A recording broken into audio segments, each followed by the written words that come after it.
This story is titled, My Parents Refused to Support My Wife During Childbirth, Claiming Inconvenience. I responded by immediately cutting off all financial support, ending family funding after their heartless rejection. Hey everyone, I'm 33 years old, and I've been debating whether to share this story for weeks now. I really need to get this off my chest, and I'm hoping some of you might have dealt with similar family drama and can offer some perspective. Fair warning, this is going to be a long one. I've been married to my amazing wife Lisa for 6 years now. We have a 3-year-old daughter named Katie and just welcomed our son a few months back. That's when everything exploded. But let me explain the years of bullshit that led to this point. My family has never liked my wife. They haven't even tried to hide it from day one, giving her the cold shoulder at every opportunity. Why? Because she doesn't go to their church. My parents are super religious. The kind that go to church 3 times a week and judge everyone who doesn't follow their beliefs to the letter. My mom would always make these passive-aggressive comments like, "We're praying for you both to find your way back to the Lord." Or she'd ask Lisa when she was planning to get right with God. Lisa would just smile and change the subject because she's classier than I am. She never took the bait or caused a scene, which I've always admired about her. My parents are both retired now. My dad worked at this aerospace company for about 40 years, and my mom was a receptionist at some law firm. They get Social Security, but it's not enough for the way they live. Guess who's been footing the bill? Yep, yours truly. For the past 5 years, I've been paying their mortgage, $1,400 a month. Utilities add another $300 to $400. I cover their cell phone bill and even send them grocery money most months. All told, I've been shelling out probably around $2,200 per month out of my pocket. Working as a mechanical engineer isn't easy, but Lisa never complained about this financial arrangement, even though that money could have gone to our own savings or a better house in a nicer school district. She's always understood that they're my family, despite their treatment of her. Now, about my sister Amanda. She's always been the golden child growing up. She got everything handed to her while I worked for scraps of attention. When we were kids, she'd get brand new clothes for school, while I got handed down stuff from our cousin Tom. For her 16th birthday, she got a brand new Toyota. When I turned 16, I got a, "You can use mom's car sometimes if you pay for gas." I worked my ass off for 3 years at a local diner and saved up for a crappy used Nissan that broke down every other month. These days, Amanda is married to this investment banker named Richard. The guy comes from old money and they live in one of those fancy neighborhoods in Columbus where all the houses look the same and everyone has a 3-car garage they actually put cars in. She doesn't work, just posts on social media about being a boy mom. She has 3 sons and constantly shares inspirational quotes and pictures of her perfect house everywhere. She's one of those people who hashtags #blessed on everything, which makes me want to throw my phone across the room. Here's the thing though, despite the fact that Amanda and Richard probably make triple what Lisa and I do, we both work full-time modest jobs. My parents still expect me to support them financially. Their excuse was always, "Your sister has her hands full with the boys," or "They have their own expenses with that big house." Meanwhile, Amanda goes on vacation like 4 times a year. Trips to Aspen, Bahamas, Europe, you name it. I'm over here counting pennies, making sure I can cover my own mortgage and my parents'. Lisa and I have always lived pretty modestly. We have a small 3-bedroom house in an okay neighborhood, drive used cars we bought with cash, and don't take fancy vacations. Maybe a weekend at Lake Erie once a year. Most of our extra money went to my parents or into savings for our kids' college funds. Lisa never once complained about this arrangement, even though she had every right to. She'd just say, "They're your family, I understand." She's a saint, I tell you. I've tried talking to Amanda about helping out with our parents, but she always had excuses. "The boys' private school tuition is so expensive," or "we're saving for a pool," or whatever BS reason she could come up with. Every time I brought it up with my parents, they'd defend her. "Your sister has different responsibilities," they'd say. It was always assumed that I would handle it because, well, I'm not even sure why. Maybe because I was dumb enough to say yes the first time. The real problem wasn't even the money, if I'm being honest. It was the complete lack of appreciation or recognition. I'd bring over their mortgage payment, and instead of a thank you, I'd get comments about how Katie wasn't dressed warmly enough or how Lisa should really try to make it to church someday. Meanwhile, Amanda would show up empty-handed, and they'd trip over themselves fawning over her and the boys. Every holiday was the same story. We'd show up, and my mom would barely acknowledge Lisa rush through hugs with Katie, then spend the whole time playing with Amanda's kids and talking about how amazing Amanda was for handling 3 boys. Lisa would offer to help in the kitchen and get assigned the most basic tasks, like setting the table or getting drinks, while Amanda sat on the couch scrolling through her phone. Everyone acted like she was Mother Teresa for just showing up. I put up with it because, I don't know, I guess I thought that's what family meant. Taking care of each other even when it's not fair or balanced. Plus, there was always this unspoken thing. If I stopped helping, I'd be the bad guy. The ungrateful son who abandoned his parents. The failure who couldn't provide. Amanda reinforced this every chance she got, making little comments about how generous I was with this tone that suggested I was trying to show off by helping our parents. Writing this now pisses me off. How I should have put my foot down years ago, set boundaries, demanded some balance. But I didn't. Things just kept going the way they always had until Lisa got pregnant with our son. That's when everything finally came to a head. During Lisa's pregnancy, the cracks in my family dynamic became impossible to ignore. My parents barely acknowledged the news, treating it like a footnote compared to whatever Amanda had going on. Speaking of Amanda, she was too busy posting inspirational mom quotes and planning another vacation to the Caribbean to even pretend to care. Meanwhile, Lisa was exhausted, juggling work and doctor's appointments while taking care of Katie, and I was scrambling to keep up with everything, including still covering my parents' bills. Every time I hinted at needing some support, Mom would brush it off with "God will provide," and Amanda would chime in with, "You signed up for this." It was becoming clearer by the day that when my parents or Amanda needed something, I was expected to drop everything, but when we needed help, we were on our own. I guess I shouldn't have been surprised when that became painfully obvious the night Lisa went into labor. So last month, Lisa went into labor with our second child. It's like 1:30 a.m., 3 weeks earlier than we expected, and both of us are freaking the hell out. Not just because of the early labor, but because we suddenly had a 3-year-old to deal with while rushing to the hospital. Our usual babysitter is this college student who lives nearby. No way I'm calling her at 1:30 a.m. We're panicking, trying to figure out what to do. Lisa is having contractions every few minutes. I'm running around the house like a headless chicken, trying to grab the hospital bag, find my keys, and figure out what to do with Katie. I called my mom. This is literally the first time I've ever asked her to help with our kid. Not like I'm asking her to watch Katie for a week-long vacation, just a few hours in an emergency while Lisa is in labor. "Mom, I need your help," I said, trying to keep my voice steady. "Lisa's in labor. It's happening now. I need someone to watch Katie while I take her to the hospital." There was a pause, then Mom's voice came through weak and strained. "Oh, honey, I just can't tonight. My arthritis is acting up something terrible. I can barely get out of bed. I'm so sorry." My heart started pounding harder from panic. "Mom, I can bring her to you. She'll mostly sleep anyway. It's the middle of the night." She sighed, her voice still carrying that frail, helpless tone. No, I just can't. I'm in too much pain. I couldn't possibly keep up with a 3-year-old right now. You know how active she is. Our daughter is literally the chillest kid on the planet. She'll sit and color for hours, not like she's doing parkour around the house. I felt something crack inside me. Frustration, disbelief, hurt, all tangled up into this tight knot in my chest. This was confirmation of what I'd always feared. My family saw me as useful, not important. Lisa was gripping the kitchen counter, her face twisted in pain, telling me we needed to go now. And here I was, standing in my kitchen, begging my own mother for help she'd never give. My anger was bubbling under the panic, but I didn't have time to process it. I needed someone, anyone to help. So I did something I already knew was a lost cause but tried anyway. I texted Amanda. "Emergency.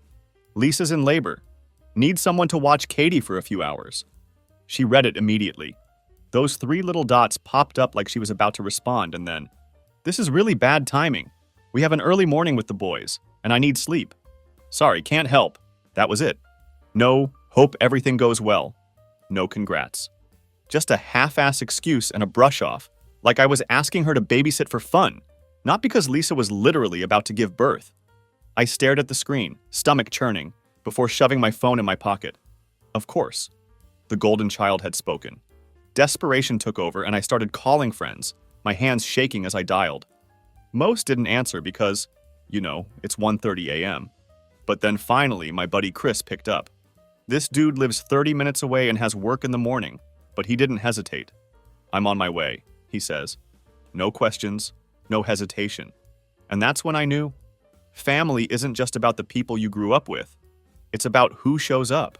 Chris got to our house around 2 a.m. By this time, Lisa's contractions were about 4 minutes apart. We rushed to the hospital, barely making it in time. Our son was born at 5:15 a.m., healthy but small since he was early. Lisa was incredible through the whole thing, an absolute warrior.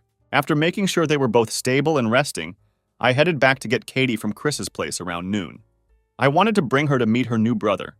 Chris's wife Jenny had taken the day off work to help with Katie, made her favorite chocolate chip pancakes for breakfast, and even braided her hair. These people are angels. On the way back to the hospital, I realized we needed the extra car seat base. We keep it at my parents' house for when they rarely watch Katie. I'm exhausted, running on zero sleep, emotional from the birth. But I figure I'll just swing by, grab it quick, and head to the hospital. I use my key to let myself in. I've had one for years since I'm always checking on them or fixing things around their house. It's around dinner time. I walk in, and the first thing I hear is laughter. Lots of it. I follow the noise to the dining room, and what do I find? A full-on family dinner party. Amanda, Richard, their 3 boys, and my parents, all sitting around the table like a Norman Rockwell painting. Good food, wine glasses, the works. And my mom, the one who could barely move from her arthritis this morning, she's chasing my 4-year-old nephew around the living room, tickling him as he shrieks with laughter. Everyone freezes when they see me standing there. The laughter stops instantly. My mom's face does this weird thing, looks guilty for a split second before switching to annoyed, like I'm the one who did something wrong by showing up unannounced. "Oh, we weren't expecting you," she says, all flustered. "How's everything?" She doesn't even remember Lisa was in labor or doesn't care. No one at the table asks about Lisa or the baby. Amanda just gives me this look like I'm interrupting something important. My dad stares at his plate. The silence is deafening. I'm standing there, still in the same clothes from last night, probably looking like absolute hell, holding my keys in my hand, and something in me just snaps. "So you're too sick to help your own son when his wife is having a baby, but you're perfectly fine hosting a dinner party?" I ask, my voice weirdly calm considering I'm about to lose it. Mom immediately gets defensive. "It's not a dinner party, it's just family, and Amanda needed help with the boys today." I look over at Amanda, who suddenly finds her mashed potatoes super interesting. She won't meet my eyes. "Richard is literally right there," I point out. "And he doesn't work on Thursdays, but sure, she needed help." My dad finally speaks up. "Son, your mother's been on her feet all day. She's pushing through the pain to help your sister. But she couldn't push through it for me? For her grandchild being born?" My voice is getting louder now. "That's different," my mom says with this dismissive wave that makes my blood boil. "How is it different?" I'm full-on shouting now. "Because it's me asking? Because Lisa isn't good enough for you? Because we don't fit into your perfect little church image?" Richard looks uncomfortable as hell. The kids have gone quiet, which makes me lower my voice a bit. "Lisa gave birth today," I said. "Our son was born at 5:15 this morning, not that any of you bothered to ask. I had to beg a friend to watch Katie because my own mother lied about being too sick to help." Mom starts with the waterworks, a classic move when she's backed into a corner. "I wasn't lying," she insists through tears. "I just pushed myself to feel better because your sister." "Save it," I cut her off. "I get it now. I've always been an afterthought in this family. The only thing you've ever valued about me is my checkbook." At that moment, Amanda shot up from her seat, hands raised like she was some kind of hostage negotiator. All right. Let's not turn this into a scene," she said, her voice sugary but tight, her eyes flicking toward Richard's parents like this was all so inconvenient for her. "You're obviously upset. Why don't you just go home, cool off, and we'll talk later, okay?" She was treating me like some unhinged lunatic ruining her nice dinner, like I was the embarrassment here. And that's when I really snapped. I let out a sharp laugh, shaking my head. "Oh, I get it now. You don't care that mom and dad treat me like a goddamn ATM. You don't care that I've spent years paying their bills while you sit in your perfect little house posting hash-blessed selfies. You just don't want your in-laws to see what a bunch of gold-digging leeches you all are." Richard's parents had been politely silent until now, but suddenly looked very interested in their wine glasses. Richard shifted uncomfortably, clearly realizing this was no longer a family misunderstanding, but something a hell of a lot uglier. Amanda's face paled. She took a sharp step toward me, lowering her voice. Jesus, can you not do this right now? She hissed, her eyes wild, like she could still put the mask back on if I just shut up and left. But I wasn't done. No, I am doing this right now, I shot back. Because I'm sick of this whole fake ass act. Mom and Dad treat you like royalty while I bankroll their entire existence, and you sit back and let it happen. You know what the worst part is? If I hadn't walked in on this little dinner party, you would have let me keep paying their bills forever while they ran around lying to my face. And now that I'm done, suddenly, I'm the villain. I turned to my parents, my voice sharp. You didn't need me when I called you at 1:30 a.m., but you need me now that the bank's calling. Funny how that works. Silence, heavy, awkward, exactly what they deserved. Amanda clenched her jaw, glancing back at Richard's parents like she could still salvage this.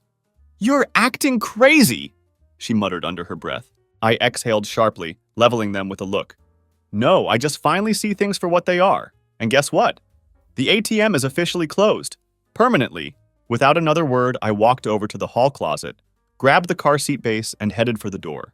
But just before stepping out, I paused, turning back one last time. Oh, and that mortgage payment I usually cover on the first of the month? Don't expect it. Ever again? You're on your own now. My mom gasped like I had physically struck her. You can't do that! We're your parents! I met her panicked stare, completely unfazed. Watch me. Then I walked out and didn't look back. I got in my car, hands shaking so bad I could barely put the key in the ignition. The weight of what just happened hit me all at once. 6 years of paying their bills, rent, utilities, everything. Over just like that. And you know what's crazy? I don't feel guilty. I feel relieved. I drove to the hospital, picked up Lisa and our new son, got Katie from Chris's house, and headed home. Our daughter is thrilled with her baby brother. Lisa notices something's up and asks what happened. I tell her everything. She just listens, then hugs me tight and says, "It's about time." Then I grabbed my laptop, logged into every single account tied to my parents, and started cutting them off. Mortgage canceled. Utilities gone. Cell phone plan removed. Grocery money. Not a dime more. Every automatic payment I had set up for them, years of my hard-earned money funneled into their lives without so much as a thank you, was erased in a matter of minutes. With each cancellation, I felt lighter, like I was shedding the weight of an obligation that was never really mine to begin with. The next morning, I woke up to 17 missed calls and about 30 text messages. No joke. My mom, my dad, Amanda, all blowing up my phone like it was the end of the world. I didn't read most of them, just scrolled through quickly to make sure there wasn't an actual emergency. Mom's texts started with guilt trips. How could you embarrass us like that in front of everyone after everything we've done for you? Then they moved to fake concern. We're worried about you. You're not acting like yourself. By the next day, they turned to threats. Your father is talking to his friend who's a lawyer about this. About what exactly? Me not giving them free money anymore? Good luck with that case. Amanda's texts were exactly what you'd expect from her. All about how I ruined a nice family dinner and made Mom cry, and how I was always so jealous of her. Not a single mention of my newborn son or Lisa, who, just gave birth. I blocked all their numbers without responding. Felt good, not going to lie. Then the real circus began. My phone started ringing with numbers I didn't recognize. I answered one. It was my Aunt Patricia, Mom's sister, telling me how concerned everyone was and how I needed to make things right with my parents before it's too late. I hung up and blocked her too. Then came the people from their church, people I barely know, calling to tell me how disappointed they were in my behavior, how honor thy father and mother is a commandment and all that. Block. The best one was this old lady from their church, Mrs. Thompson, who I've met maybe twice, calling to tell me that my mother was beside herself with worry and not sleeping because of me. I actually laughed and said, well, now she knows how it feels to be up all night with a newborn. And hung up. Lisa was amazing through all of this. She's on maternity leave, recovering from giving birth, taking care of our newborn, and still managing to keep Katie entertained. All while I'm dealing with this family drama storm and trying to get back to work. I only took a week off because we need the money, especially now that I'm not bankrolling my parents anymore. About a week after everything went down, Amanda showed up at our house. Luckily, I was at work, but Lisa was home with the kids. Lisa said Amanda rang the doorbell about 20 times, then started calling through the mail slot like some kind of psycho. Lisa didn't answer. She just texted me to let me know what was happening. Our neighbor Mrs. Chen came over and asked Amanda if she needed to call the police. According to Mrs. Chen, Amanda turned white as a sheet and took off. Haven't seen her since. But the financial fallout hit them faster than I expected. About 3 weeks after I stopped paying their bills, my dad called from a new number I hadn't blocked yet. The electric company is threatening to shut off our power, he said. No hello or anything. And the mortgage company called about being late. That sounds like a problem you need to solve, I replied. Son, we're your parents. You can't just leave us high and dry like this. What are we supposed to do? Well, Dad, you could get a part-time job. Mom could babysit for money instead of for free just for Amanda. You could sell that boat you never use. You could downsize to a smaller place. You have options. At our age, who's going to hire us? Walmart hires greeters. Home Depot has plenty of retired folks working there. Or you could ask your golden child for help for once. There was a long pause. Your sister has her own expenses. So do I, Dad. Like a new baby, for instance. You can try asking Richard since y'all been having dinner and playing family. This isn't like you, son. Your mother thinks you're having some kind of breakdown. I had to laugh at that. The breakdown was letting you guys take advantage of me for years. Tell Mom I said hi. Then I hung up and blocked that number too. The most pathetic attempt came about a month after the initial blow-up. My dad sent me an email since he couldn't call. Subject line, health emergency. My heart actually dropped for a second. Despite everything, they're still my parents. I opened it to find a long explanation about how Mom's blood pressure was dangerously high because of the stress I was causing, and how the doctor said she might have a stroke if things continue this way. The email ended with, "We just thought you should know what you're doing to your mother's health. I'm not a doctor, but I'm pretty sure high blood pressure doesn't work that way. And even if it did, it's not my responsibility to maintain my mom's health by giving them thousands of dollars a month." I didn't respond to the email, but I did forward it to Amanda with a short message. Your turn. She never replied. Meanwhile, my actual family, Lisa and the kids, were doing great. Our son started sleeping for 3 to 4 hour stretches, which felt like winning the lottery after those first few weeks of hourly wake-ups. Lisa's parents came to visit for a week to help out, and it was actually pleasant. They cooked, helped with the kids, and didn't once make passive-aggressive comments or ask for money. Wild concept, I know. About 2 months after the whole thing went down, we were starting to find our groove as a family of 4. We were actually putting money into savings instead of sending it to my parents. It felt like we could finally breathe. Then, one Saturday morning, I was in the front yard with Katie, teaching her how to ride her new bike without training wheels. She's fearless. When a car I didn't recognize pulled up. At first, I thought it was just someone turning around in our driveway. Out stepped my parents, looking like they'd aged 10 years since I last saw them. Katie spotted them before I could react and yelled for her grandparents, because of course she doesn't understand the situation. My mom immediately put on this sugary sweet smile that didn't reach her eyes and started walking toward my kid with her arms open. I moved between them faster than I thought possible. I kept my voice level because Katie was right there and asked them what they were doing at our house. My mom acted like it was the most obvious thing in the world. They came to see their grandchildren, especially the new baby they hadn't met yet. I told them they weren't invited and needed to leave. My dad stepped forward, hands in his pockets, looking uncomfortable, pleading with me to let them see the baby since my mother had been beside herself. I muttered something sarcastic, then asked Katie to go inside and tell Lisa we had visitors. She looked confused but headed inside. My mom tried to follow her, but I blocked the path. I firmly told her she wasn't coming in and wasn't seeing the baby. She'd lost that privilege when she lied about being too sick to help, then tried to pick up Katie from preschool without permission. My mom tried to play it off as a misunderstanding, but I called her out on lying about a family emergency. Lisa appeared at the door, took one look at them, and shut it. That's when my dad finally admitted the real reason they were here. The bank was threatening foreclosure, and they needed money. I asked if they'd gone to Amanda, and my mom mumbled something about her saving for a pool. Of course, I told them I wasn't their backup plan anymore.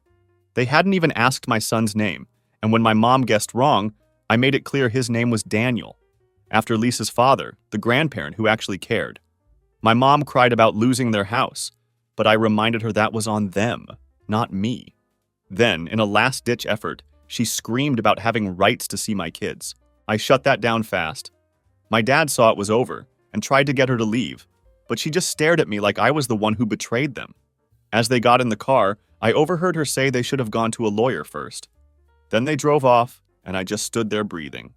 Lisa asked if I was okay, and for the first time in a long time, I really was. A few weeks after that, I heard through a mutual acquaintance that my parents had gotten desperate enough to approach Richard's parents for money. Apparently, they showed up unannounced at some fancy dinner party Amanda and Richard were hosting with his parents. My mom put on her best poor suffering grandmother act, talking about how they were about to lose their house because their ungrateful son, that's me, had cruelly abandoned them. What they didn't count on was Richard actually speaking up. Turns out he remembered that night when I caught them all having dinner while Lisa was in labor. He called them out in front of his parents, saying he'd witnessed firsthand how they'd lied about being too sick to help with Katie, only to be perfectly fine hosting a family dinner hours later. He flat out told them he wasn't comfortable giving money to people who treated their own son that way. My mom tried to spin some story about how it was all a misunderstanding. But Richard's father, who's apparently some no-nonsense businessman, just asked her why they couldn't downsize or get part-time jobs like other retirees. My dad mumbled something about his age, and Richard's mother pointed out that her own father still worked part-time at 75. Amanda, seeing her meal ticket slipping away, jumped in to defend our parents, which led to a huge argument with Richard right there in front of everyone. According to my source, it got ugly fast. Richard asked why she never contributed to their care if they were so important to her. Amanda called me during that time. She didn't even say hello when I picked up, just launched straight into a screaming tirade. "You ruined everything!" she yelled, so loud I had to hold the phone away from my ear. When I asked what she was talking about, she went ballistic. Said I'd poisoned Richard's parents against our parents on purpose to get back at her. That I was jealous of her life and wanted to destroy her marriage. According to her, I'd been playing the martyr for years by insisting on handling our parents' finances just to make her look bad. And now I deliberately sabotaged her relationship with Richard's family by making her look like some heartless person who wouldn't help her own parents. She actually said, "My marriage is falling apart and it's all your fault," before hanging up on me.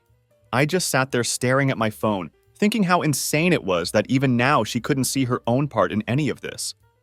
The night ended with Amanda and Richard leaving separately and my parents being awkwardly driven home by one of the dinner guests. The next day, Amanda apparently called my parents and blamed them for embarrassing her in front of Richard's parents. My mom fired back that Amanda was ungrateful after all they'd done for her. The golden child shine was definitely wearing off. Within a week, the gossip mill had it that Amanda and Richard were in marriage counseling. My parents had to sell their house and move into a tiny apartment. My dad got a job as a greeter at a big box store. Amanda refused to let them move in, despite having 4 empty bedrooms in that massive house. The final straw came when my mom suggested Amanda sell some of her designer handbags to help with their bills. According to my cousin Beth, Amanda actually screamed that this was all my fault for ruining everyone's lives. Funny how quickly the golden child status evaporates when money's involved, and the backup plan, me, is no longer available. And yeah, it's been 6 months now. Our son Daniel is crawling and getting into everything. Katie started kindergarten and loves it. We moved into a house in a better school district. Nothing fancy, just a decent 4-bedroom with a good yard. The mortgage is actually less than what we were paying for our old place plus my parents' bills, which is pretty damn ironic. Last week, we took the kids to the park. As I pushed Katie on the swing with Lisa sitting nearby with Daniel, I realized something. I'm happy. Genuinely happy. Without the constant drain of my toxic family's demands and expectations, I can focus on what really matters. My wife, my kids, our future together. Sometimes standing up for yourself means walking away from people who've known you your whole life. And sometimes that's exactly what you need to do to start really living. Katie squealed with delight as the swing went higher. Daniel gurgled happily in Lisa's arms. This right here is what family should feel like. Not obligation or guilt or constant demands, just love.